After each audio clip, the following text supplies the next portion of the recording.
In this video, I want to demonstrate how you might use loops in Java. So a loop is a repeating process. There are a lot of things that are very tedious if you were to do them manually one by one by one. So it'd be easier in a programming language to just set up a repeating process to do that for you. So in this first example, I'm showing how you might display something 100 times with these just 4 lines of code, very simply. If I run that, you'll see it goes through all of the numbers 0 through 99. And the way it did that is because I set up the definition of the loop right here. And specifically, this is called a for loop. And then the definition of this for loop is it starts with a variable named I at the value 0. And it says, while I is less than 100, do all the stuff in here. And as soon as each iteration is done, we increase I by 1 every time. So you could, of course, customize this however you want. If you wanted it to go from 1 to 100, you could just tweak that a little bit. Now it should go from 1 to 100. Sure enough. Okay. You could also make it count by 2's instead of counting by 1's. If I said I plus equals 2, and now it's starting at 1, then 3, 5, 7, 9. Okay, what if I wanted it to just start at 2 and go up to 100? That's easy. Now I've got 2, 4, 6, 8, 10. All right, there you go. You could also increase this by multiplying each time.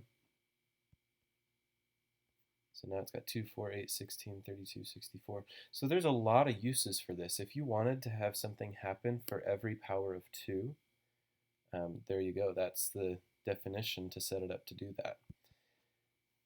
What else could we do here?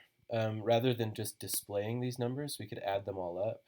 So let's go back to our original, just plus 1 every time, starting at 1. If I wanted to add up all the numbers from 1 to 100, easy way to do that would be to just have a variable before my loop is created, say int total sum. Maybe give that an initial value of 0. And then I want to add to that every single time. So I could just say total sum plus equals I. And I represents the current value through every single iteration of the loop.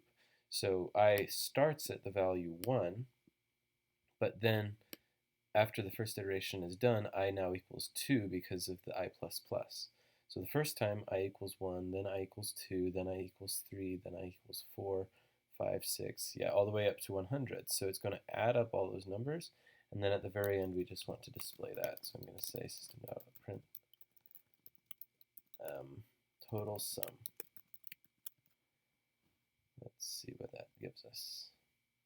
5,050, which is correct. You could check that on Google, or you could just type it all manually into a calculator, adding all of the numbers up, and that would be the answer you would get.